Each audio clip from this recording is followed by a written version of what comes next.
memajukan produksi asiri khususnya Serewangi di Kota Solo itu sangat bagus sekali. Sehingga mulai dari budidaya, penyediaan bibit, biaya garap, biaya penyiangan, kemudian produksi minyak itu dibantu seluruhnya oleh pemerintah Kota Solo. Menurut hasil penelitian dari Balitro, bahwa minyak kita di Kota Solo ini atau sekitarnya itu boleh dikatakan nomor 1 di Asia, khusus Serewangi.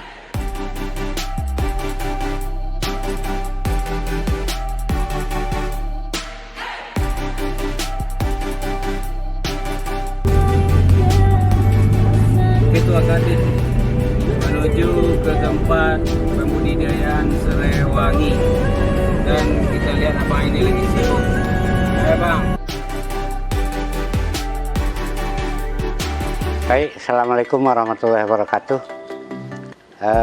Perkenalkan terlebih dulu, nama saya Januardi, panggilan Edi. Sekarang sedang berusaha tentang minyak asiri, ya khususnya Serewangi.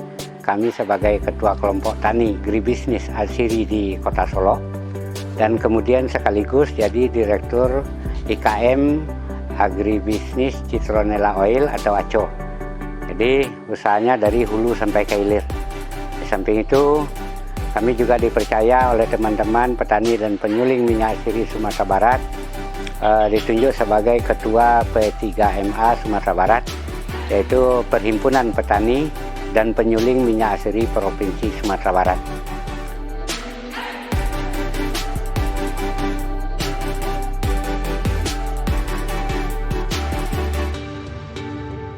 Di Kota Solo ini, ya memang kita bangga dengan pemerintah Kota Solo. Dari tahun 2012, satu-satunya daerah kabupaten kota di seluruh Indonesia yang memfasilitasi, membantu, menyediakan sarana prasarana tentang usaha pertanian dan produksi minyak asiri, ya, dari hulu sampai ke hilir hanya difasilitasi, yang memfasilitasi yaitu pemerintah daerah Kota Solo.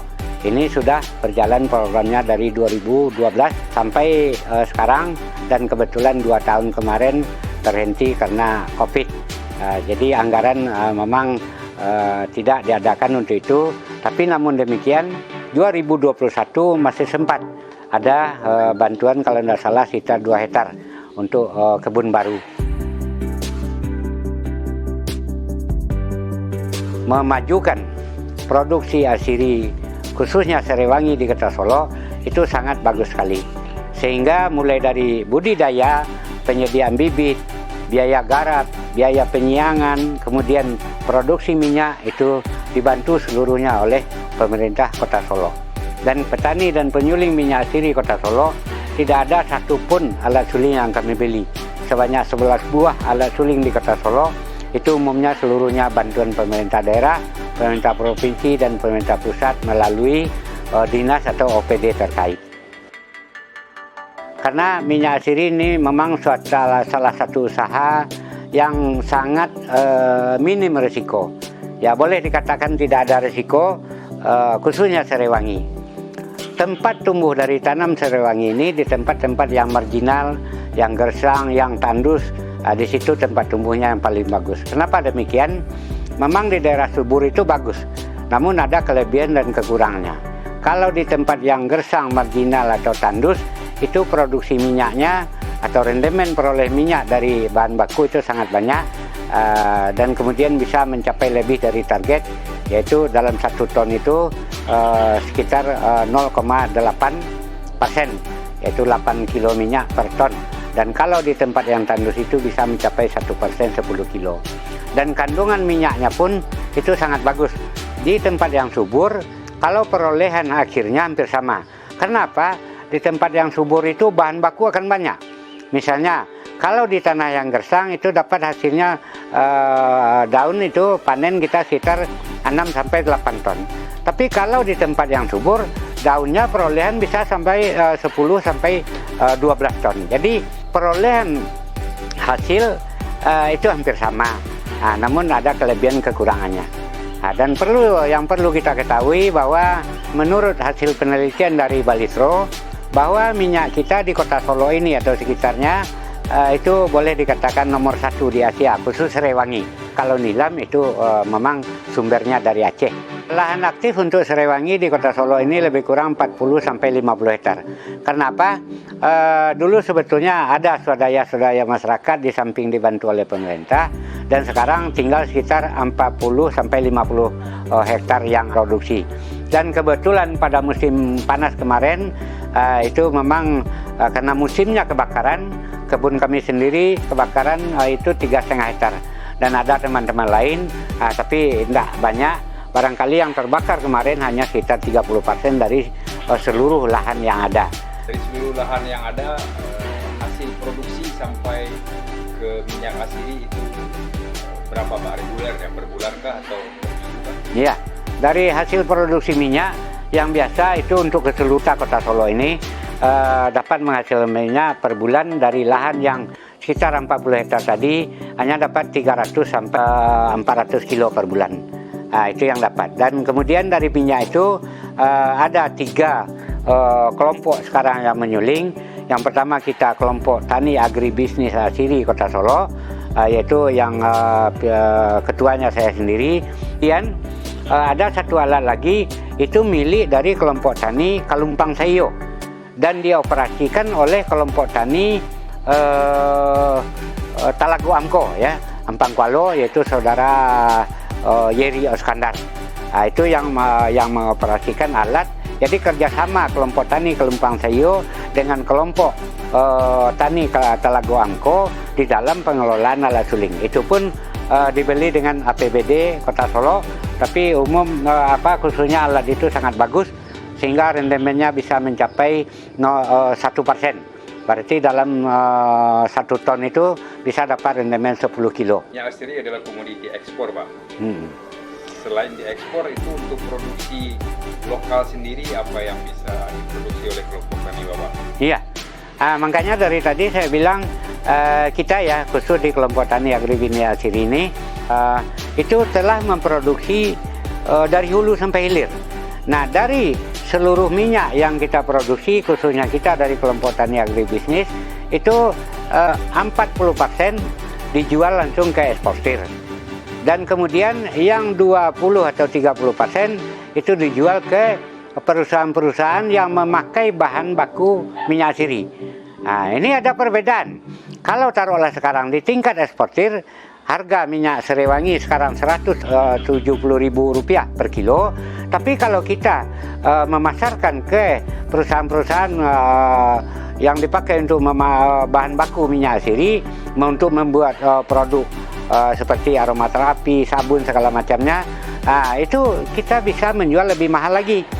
Itu rata-rata kita menjual antara harganya Rp225.000 sampai Rp250.000 per kilo. Dan kemudian baru saja kalau ke Bali kemarin itu kami menjual Rp300.000 per kilo. Jadi kalau kita menjual enceran itu akan nilai jual kita akan lebih tinggi. Nah, tapi yang kalaupun tidak ada kita menjual enceran, itu tentu kita jual ke eksportir. Nah, selanjutnya minyak kami 30% dari minyak itu kami jadikan produk hilirisasi sebagaimana yang telah kita lihat tadi. Itu berupa sabun aromaterapi, baik padat atau cair, kemudian minyak urut aromaterapi, dan kemudian juga saat ini yang sebagai inovasi kita, temuan yang terbaru itu adalah hidrosol atau limbah, ya, limbah cair dari minyak asiri ini, hidrosol dan ditambah dengan minyak, kemudian ada zat lain, itu menjadi anti hama organik. Jadi kami petani asiri khusus Serewangi juga ikut andil dalam membantu kesulitan petani mengurangi ketergantungannya ke bahan racun-racun kimia yang merusak alam, merusak kesehatan, merusak pelaku, dan merusak dari kesehatan masyarakat yang mengkonsumsi. Karena apa? Akan datang masanya nanti orang akan tidak suka lagi dengan produk-produk yang terkontaminasi oleh kimia. Nah, sementara kita dari petani Serewangi, penyuling Serewangi sudah mulai ikut andil bagaimana mengurangi ketergantungan petani palawija, padi, segala macam untuk mengatasi hamanya, untuk mengurangi ketergantungannya kepada bahan-bahan kimia, dan sekaligus tentu mengirit biaya produksi atau pembelian dari pestisida yang dipakai selama ini oleh petani. Sebagai bayangan, petani kita di Alang Panjang, petani sayur, saya dapat berita dari teman-teman di sana, satu tangki semprot isi 15 liter itu biaya pestisidanya hampir 60 sampai 70 ribu. Tapi dengan memakai hidrosol Serewangi yang telah kita bikin untuk anti hama organik, itu hanya 15 ribu per tangki 15 liter atau sprayer 15 liter air. Jadi jauh ya, irit biayanya jauh, dan yang penting yang penting tentu hamanya minggat. Itu tidak membunuh, tapi sifatnya mengusir hama. Karena apa? Pengalaman kami, hama itu ada ulat segala macam, pokoknya penyakit tanaman disebabkan oleh hama. Maka hamanya yang kita usir. Dan alhamdulillah kalau ada padi yang sedang dimakan tikus atau jeruk yang kena ulat segala macam lah, itu cukup diatasi dengan hidrosol ataupun dari bahan limbah dari Serewangi. Sebagai contoh di sebelah ya, itu ada kebun ketimun kita.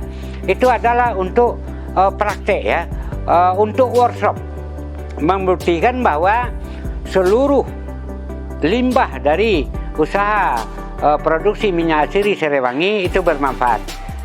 Yang pertama itu limbah padatnya, yang pertama untuk pakan ternak. Itu sangat bagus, keuntungannya untuk ternak. Proteinnya lebih tinggi dari jerami, 7-8. Itu protein untuk pakan ternak. Dan kemudian keuntungan bagi ternak, itu seluruh cacing dalam perut ternak itu keluar. Jadi banyak lagi keuntungannya kalau itu dijadikan pakan ternak. Kemudian limbah padat juga bisa kita jadikan untuk mursa ya, pengganti plastik. Pengganti plastik mursa, jadi mursanya kita pakai dalam Serewangi ini.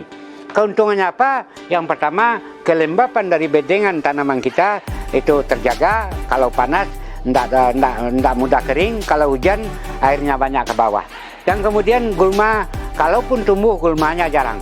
Itu jarak-jarak ramai, tidak sulit kita untuk menyiangnya.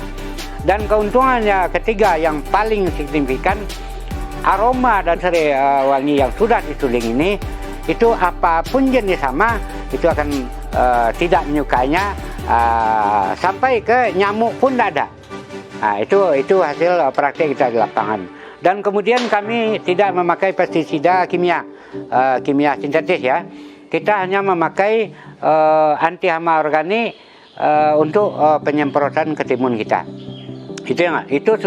Ini sudah yang ketiga kali. Tujuan ini kami bukan sekarang masuk ke dalam pola tani palawija, tapi untuk membuktikan seluruh limbah dari usaha tani minyak asiri khusus Serewangi itu limbahnya termanfaatkan, dan istilah saya tiada limbah tanpa duit. Itu kalau usaha tani Serewangi. Dan kemudian nilai jual dari ampas kita ini untuk pakan ternak dan juga ke Balitbum, Mafika Sumani juga memakai mursa daun ampas Serewangi ini untuk mursa tanaman pepaya, tanaman buah naga, macam-macam di sana untuk mursa, daripada memakai mursa plastik sekaligus untuk mengusir hama. Motivasi petani-petani dalam melaksanakan usaha taninya dan khususnya di bidang asiri, dan memotivasi anak-anak kita yang milenial, calon-calon pengusaha muda atau yang mulai sudah berusaha, bagaimana dia membuat IKM-nya atau UMKM-nya tinggal naik kelas. Maka dari itu harapan kami kepada pengambil kebijakan, kepada pemerintah, yuk prolah kepada petani dan prolah kepada UMKM, dan di dalam membuat program ya jangan sisa-sisa anggaran yang diberikan kepada UMKM ataupun petani, tapi tolong misalnya dibagi 50% untuk UMKM dan petani. Karena apa? Itu untuk mengisi perut rakyat. Apabila petani sejahtera, UMKM maju, tentu dengan sendirinya ekonomi akan baik, lapangan kerja akan tercipta, pengangguran akan berkurang dalam membantu pemerintah, dan barangkali nantinya ya demo-demo akan berkurang. Demikian barangkali wawancara kita pada sore hari ini. Mudah-mudahan apa yang dituju ke depannya dapat tercapai dengan baik. Demikian, terima kasih. Wabillahi taufiq wal hidayah. Wassalamualaikum warahmatullahi wabarakatuh. Salam wangi asiri Indonesia. Wangi, wangi, wangi, suai, suai, suai.